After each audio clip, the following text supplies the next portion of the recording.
पशु योनि में कौन जाएगा? देखो, जो रात के 11 बजे के बाद 3 बजे के बीच में भोजन करता है, ये निशाचर है। निशा माने रात, चर माने विचरने वाली।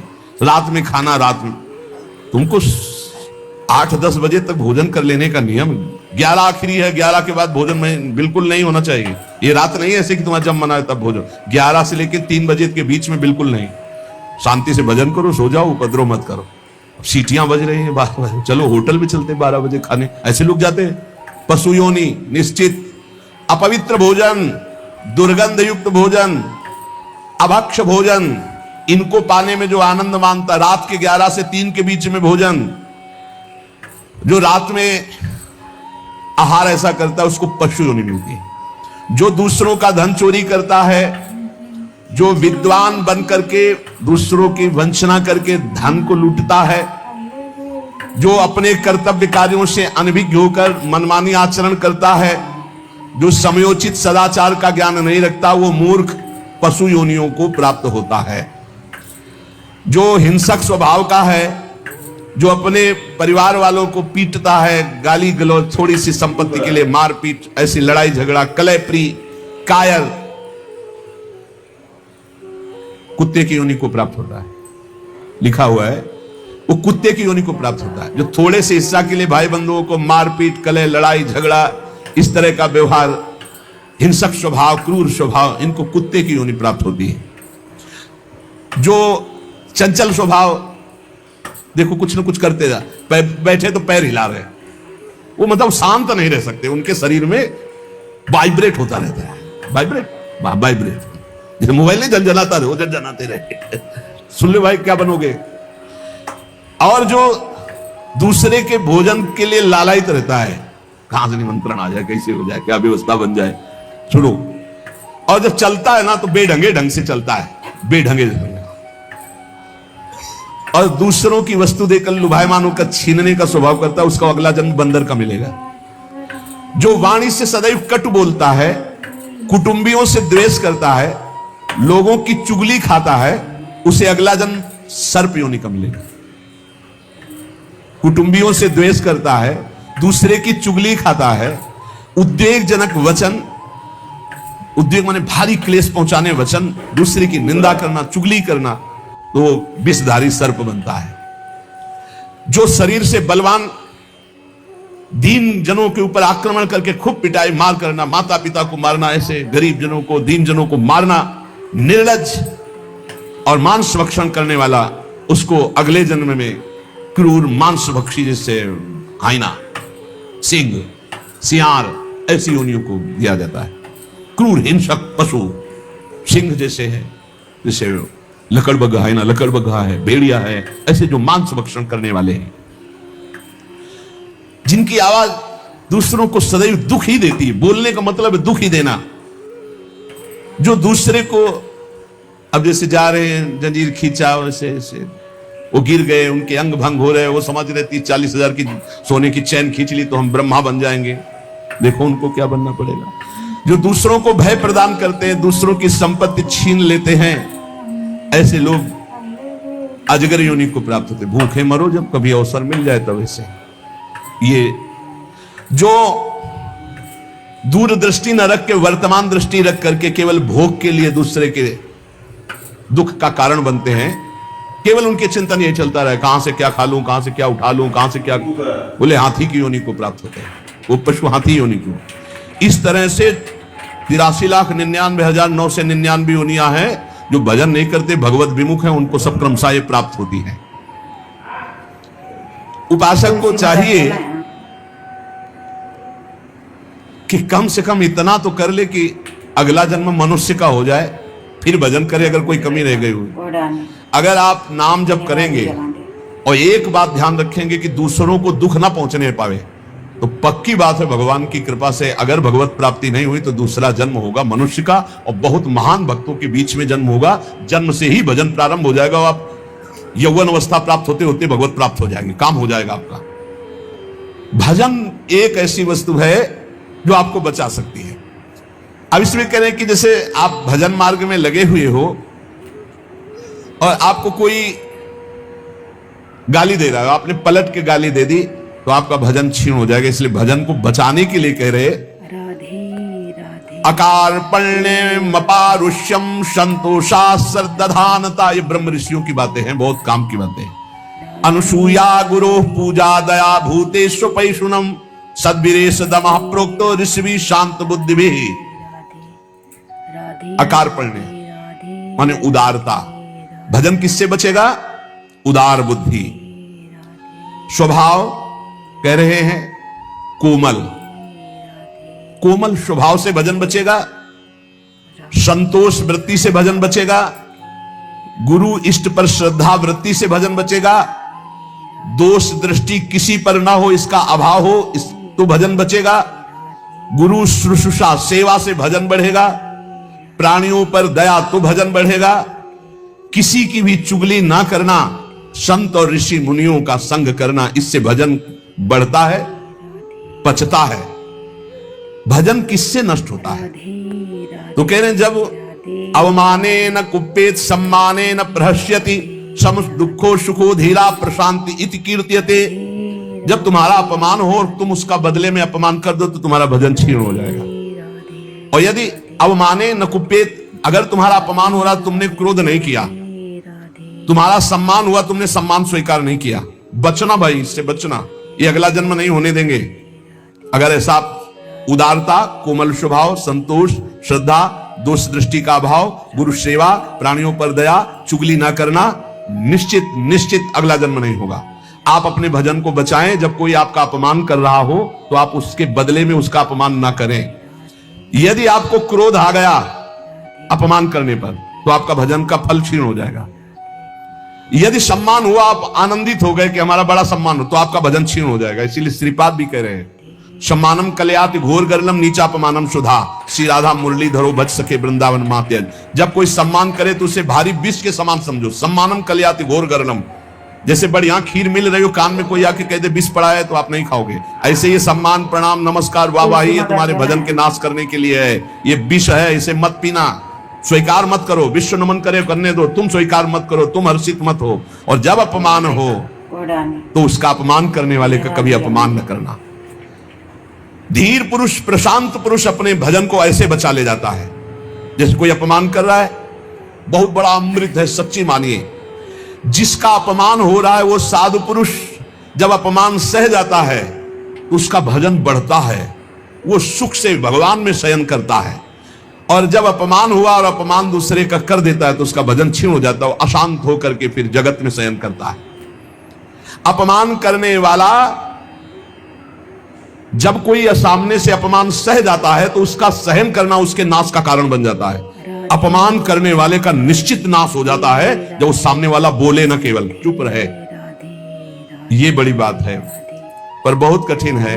उस समय जब कोई अपमान कर रहा है, निंदा कर रहा है, आप शांत हैं, इसका मतलब आपके ऊपर गुरु कृपा है और आप अपने भजन को पहचानते हैं, भजन बचाना चाहते हैं। अपमानित होने पर चाहिए कि अपमान करने वाले की ना बुराई सुने ना बुराई करे। जैसे कोई आकर बहुत नीच आदमी आपको गाली दे रहा था, कान में अंगुली डालो, नहीं भाई वो नीच नहीं, भगवान उसके अंदर बैठकर मेरी परीक्षा ले रहे थे, मुझे पुष्ट कर रहे थे, वो नीच कैसे हो सकता है? अपने भजन पर दृष्टि रखे, ना उसकी निंदा करे, ना उसकी निंदा सुने, ना उसका बुरा चाहे। यद्यपि इसमें लिखा हुआ है कि जो अपमान करने वाला है उसका सर्वनाश हो जाता है। ऐसे महापुरुष का अपमान जब करे कि वो बोले ना केवल, तो वो अपमानित करने वाला पुरुष स्वयं नाश को प्राप्त हो जाता है। ये बड़ी बात है। कह रहे तिष्ठेद औमंता विनश्यति। अगर वो अपमान जिसका कर रहा है वो महात्मा भजन करने वाला शांत है, कुछ नहीं बोल रहा है, वो तो सुख से शयन करेगा परमात्मा में और उसका भजन सुरक्षित बच गया और जो भी कलमश हुआ होगा वो भस्म हो गया। लेकिन अपमान करने वाला बोले विनश्यति, उसका नाश पक्का हो जाएगा।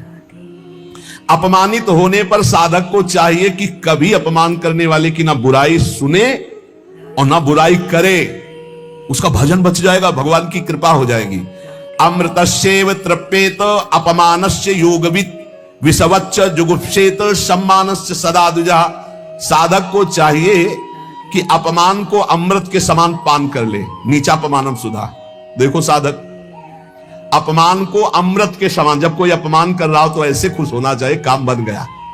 भगवत प्राप्ति में जो बाधक भाव है, इसके अपमान करने से भस्म हो जाएंगे, भगवान हम पर प्रसन्न होंगे। मौन, कभी उसकी तरफ रुद्र दृष्टि से भी न देखो, अपमान करने, ये भागवतिक लक्षण है। अमृतस्येव तृप्येत अपमानस्य योगविति, अमृत है अपमान। पर देखो ध्यान दीजिए, यदि आपकी कोई निंदा कर रहा है और सही में कर रहा है निंदा, तो तुम्हें सुधार करना चाहिए। वो तुम्हारे लिए अमृत नहीं है, वो विष है, सुधार करो। और अगर वास्तविक हमारी कोई गलती नहीं, हमारा अपमान, हमारी निंदा हो रही, तो नाचना चाहिए कि बहुत बड़ा विघ्न नष्ट हो गया और भजन में हमारी उन्नति अब पक्की होगी, पक्की उन्नति होगी, लौकिक और पारलौकिक। विषवच्च जुगुप्सेत सम्मानस्य सदा दीजिए। साधक को चाहिए कि सम्मान से ऐसे बचे जैसे विष भरे भोजन से बचा जाता है। सम्मान स्वीकार न करे, प्रणाम नमस्कार ऐसे। श्री हरिवंश कोई कह रहा है, अब वो अगर पंचांग प्रणाम कर रहा है, आप भी नमन कीजिए और निकल जाइए, व्यवहार मत बनाइए, दोबारा वो ना प्रणाम करे, ऐसी भावना रखिए। अगर ज्यादा आप उससे प्यार करेंगे कि ये प्रणाम कर रहा है, तो सम्मान स्वीकार कर रहे हैं। सम्मान देने वाले से ज्यादा प्यार नहीं किया जाता।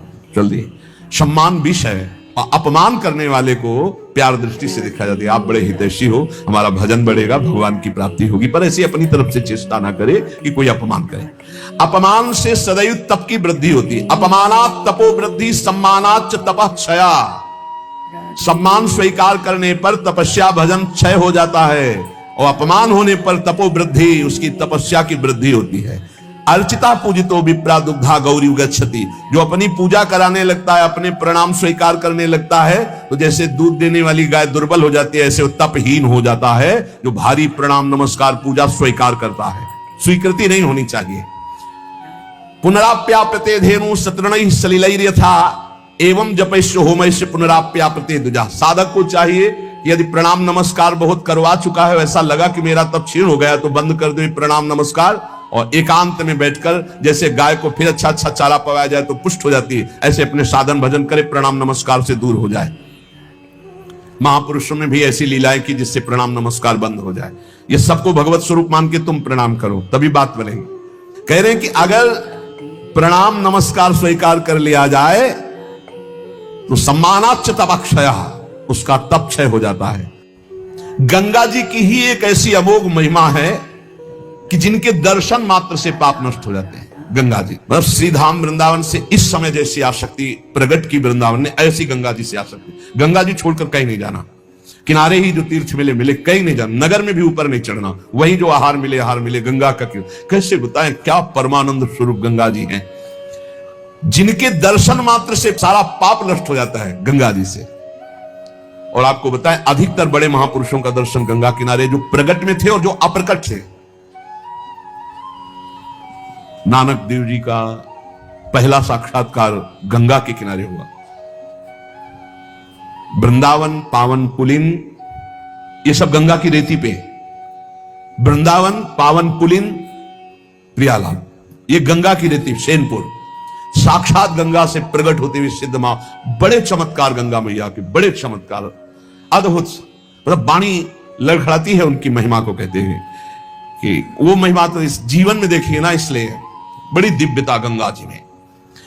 गंगा जी के नाम का स्मरण मात्र करने से पाप फर्रा जाते हैं। जो गंगा जी की डुबकी लगाता है वो महापापी भी पावन हो जाता है। विश्वास हो जाए, विश्वास हो जाए। गंगा जी में स्नान करके, आचमन करके, गंगा में ही जब पितरों का तर्पण किया जाता है तो पितरों को बहुत तृप्ति होती है और पितर मुक्त होने लगते हैं।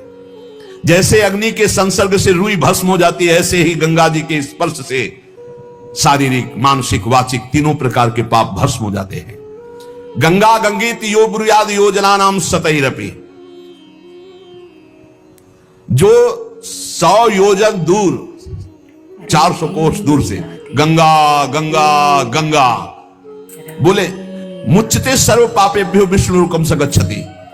वो शरीर निष्पाप हो जाएगा, वो वाणी निष्पाप हो जाएगी, उसका मन निष्पाप हो जाएगा और वो भगवत धाम का अधिकारी हो जाएगा। जो 400 कोस दूर से भी गंगा गंगा गंगा, सब गोरा ही गोरा है। गंगा जी गोरी, महादेव जी गोरे, तो फिर उन्होंने उठा के फेंक दिया ऐसे गोरे प्रेम रसासों में। कभी सोचा नहीं था कि कभी वृंदावन, कभी सोच में नहीं था वृंदावन। बड़ी अनन्य बात है, इतनी निर्भयता थी अब गंगा किनारे तो गांव में लोग ऐसे ही लाश प्रवाहित करते हैं ना, कुत्ते वहां के बहुत प्रवीण होते, बीच धारा से घसीट के लाश ला के ऐसे, और वहीं किनारे हम भी पड़े हुए हैं, वहीं वो चीथ रहे, कोई फर्क नहीं पड़ता, एकदम निर्भयता। भगवान शिव की अनन्यता। गंगा जी को जब देखते हैं तो एक तो धारा में प्रवाहित होती है भगवान शिव के जटा में भारी तन्मयता, गंगा जी की विशुद्ध कृपा, अपार शक्ति। कह रहे सैकड़ों योजन दूर से अगर गंगा गंगा गंगा ऐसा पुकार दे तो उसका शरीर पवित्र हो जाएगा, उसका मन पवित्र हो जाएगा, उसकी वाणी पवित्र। कल नरकों का वर्णन हुआ था, आज नरकों से उद्धार का वर्णन हो रहा है भाई।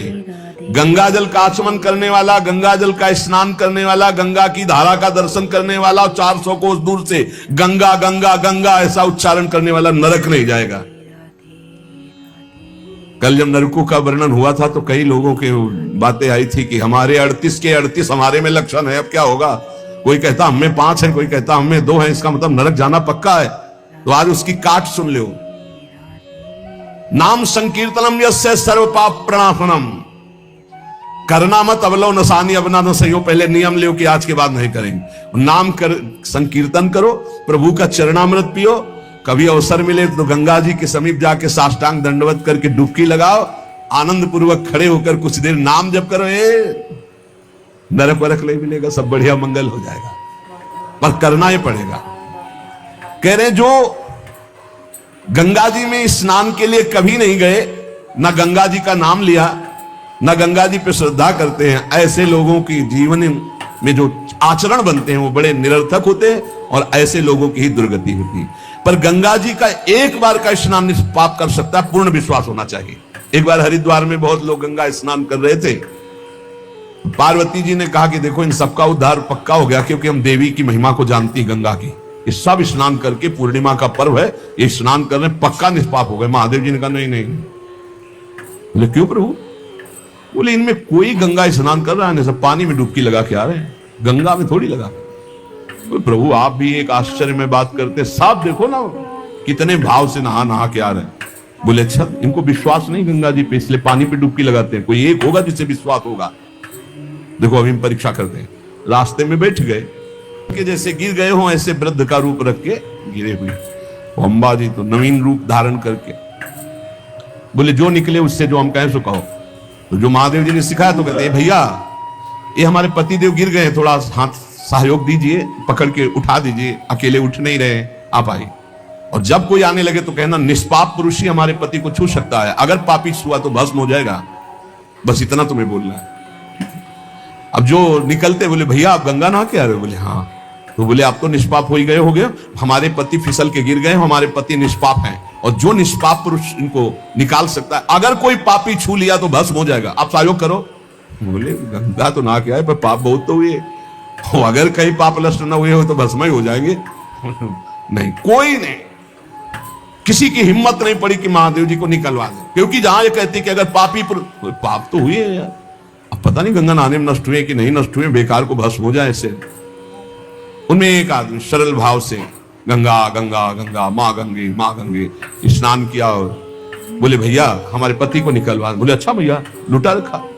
बोले भैया एक बात सुन लो, हमारे पति निष्पाप हैं, अगर पापी पुरुष छुएगा तो भस्म हो जाएगा। बोले भैया आपको विश्वास नहीं, गंगा मैया में स्नान करके आ रहा हूं, अब भी पापी हूं।